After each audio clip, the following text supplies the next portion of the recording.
Welcome to Living Word Kids Online. We are so glad you joined us. Today we are continuing with our series on creation. On the fifth day of creation, God created the fish and He created the birds. He filled the oceans and the waters with all the fish and the sea creatures, and He filled the sky with all the beautiful birds. After God created the birds and the fish, He looked at them and He said, "This is good." He loved what He had created. And God gave us the responsibility of caring for the creation, for His birds and for His fish. That's a lot of responsibility. Our main point for today is God gives us responsibility. Today we're learning a Bible story or a parable about a master who gave each one of his servants a certain amount of money to be responsible for, to take care of. The master believed with all of his heart that his servants would be responsible and that they would take care of the money that they were given. Let's watch our Bible story and see if they were responsible or not.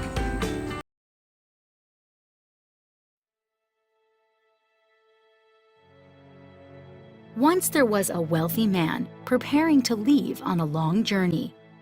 He gathered his servants together and gave careful instructions on what to do while he was away. "I will be leaving you shortly and may not return for quite some time," he explained to them. "I am putting you in charge of my wealth so that my estate will continue to prosper even while I am away." So the master divided his wealth among his servants based on each one's ability to manage it. The first servant was given 5 talents. Each talent was equal to thousands of dollars.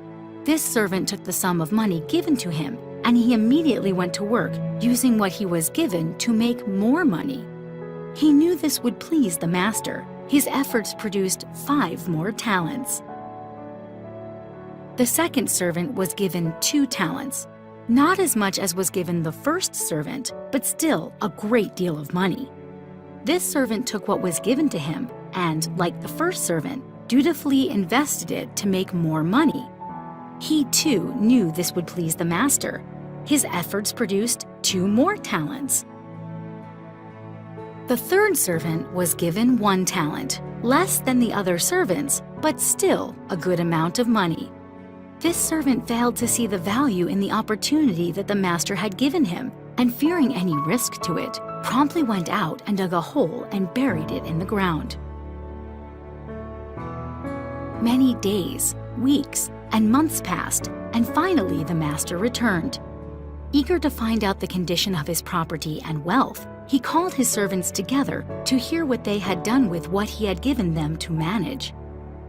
Each servant approached the master to give their report. The first 2 servants proudly showed their master that they had doubled what he had given them. The master smiled. "Well done, my good and faithful servants. You have been faithful with a few things. I will now put you in charge of many things." He added, "Come and let us celebrate." Then the last servant, who had been trusted with 1 talent, approached the master and accused him, saying, "You are a hard man to please, so in fear of you, I buried the money you gave me into the ground. Here is the 1 talent that belongs to you." The master was furious. "You wicked and lazy servant," he said. "I gave you an amount of property I knew you would be able to manage, but you did nothing with it. At least you could have put it in the bank to earn a small amount of interest. Now, you will lose your talent to the servant who gained 5. With that, the master took the only talent the servant had and cast him out of his household forever. God has given us responsibility over a lot of things in the earth. He wants us to care for the earth and for animals, but not only does He want us to care for the animals, but He wants us to care for one another. We care for one another by helping one another, by being kind to one another, by walking in the love of God with one another, and even by obedience. As we saw in the parable, God rewards obedience, and God rewards those who are faithful to the responsibility that they have been given and who take those responsibilities to heart. Our friend Miss Brittany is going to tell us more about that right now. Hey Living Word kids, I hope you're doing great. So I have a story for you about 3 different farmers. Now, how many of you know that during the summertime we have this amazing fruit that grows and it is called watermelon? I love watermelon. I'm so excited about summer to get here so we can have some good, juicy watermelon. Well, do any of you know how much work it actually takes to grow watermelon? So if you're going to be a farmer and grow watermelon, you have to water it, you have to pull the weeds, you have to make sure that bugs and animals don't get to it. It's a lot of responsibility. Let's talk about 3 farmers who took on that responsibility and decided that they were going to grow watermelons. So the first farmer, he doesn't really like responsibility. He thought, hey, watermelon sounds great. And so he tilled the ground and planted the seeds and never, ever went back to check on his field ever again until it was supposed to be time to harvest. That's where you reap the benefits of all your hard work. That's when you get the fruit. Well, he went to go check on his harvest, and this is what it looked like. What do you think of that? Yeah? Juicy? Tasty? You want some of that? No, that's gross. It's all damaged. It's been messed up by bugs and animals, and it didn't even grow properly. It doesn't even have the right colors to it. So he did not get good fruit because he didn't do any work. He didn't do his responsibilities. He wasn't faithful to what he had been tasked to do. Here's our next farmer. Okay, so this farmer decided that he was going to plant watermelon. So he tilled the ground and planted the seeds, and every now and then he would go check on it. Make sure there was a little bit of water, but he wouldn't pull the weeds. He didn't really check on the bugs. And so when it came time to reap his harvest, to get his reward, this is kind of what it looked like. So can you see that? It's damaged. See, it has like where bugs have gotten to it, and you can see the weeds have been growing around it. It's not really good fruit. I mean, it got the color. He did get watermelon, but I mean, are you going to go buy that watermelon in the store? Is that the one that your mom would pick? Because I definitely would not pick that watermelon. So not exactly what he was looking for because he wasn't faithful. He just checked on it a couple of times. He did a couple of his responsibilities. Then we have this farmer. This farmer understands hard work. He gets that in order to be a farmer and in order to get the fruit, you have to do the work. So he tilled the ground, planted the seeds, he watered the plants, he checked for bugs, he checked for animals, he made sure it got the nutrients. And when he did all that, it came time to check his harvest, to check his rewards. And this is what he got.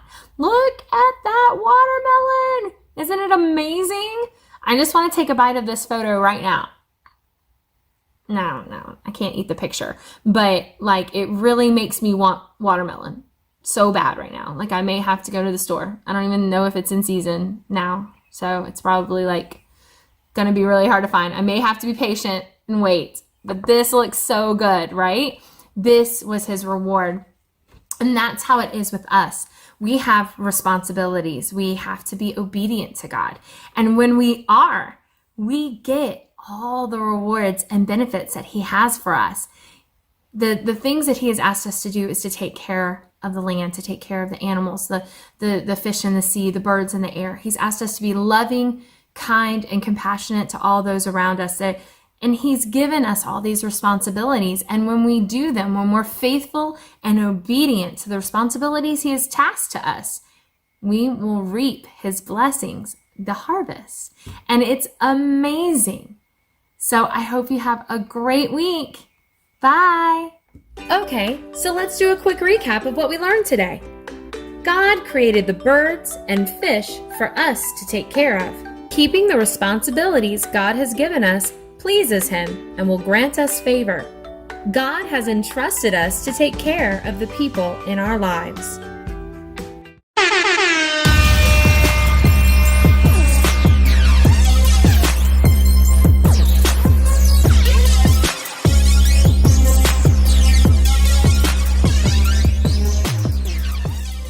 Let's play Spot the Difference. In round 1, you will have 20 seconds to find 5 differences. Ready? Go.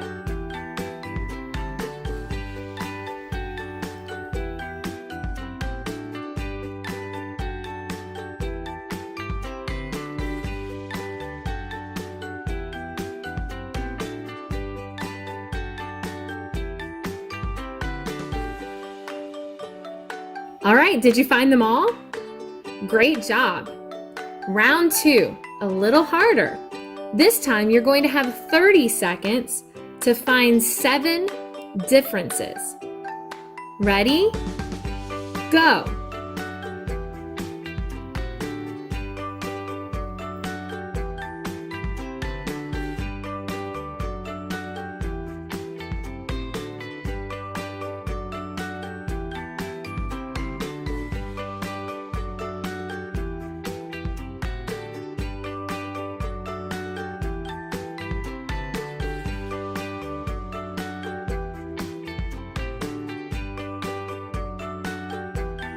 Did you find them all?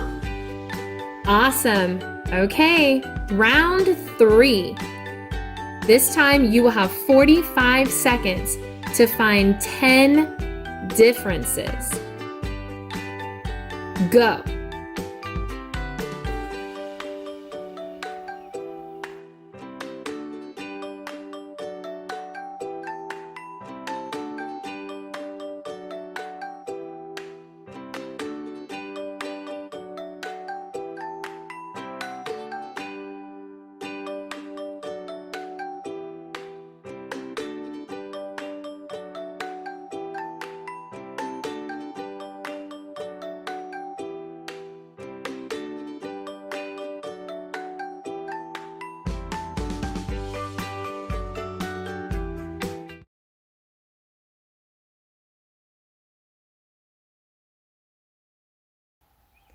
Man, that was tough. Did you find them all? Great job. Thanks for joining us.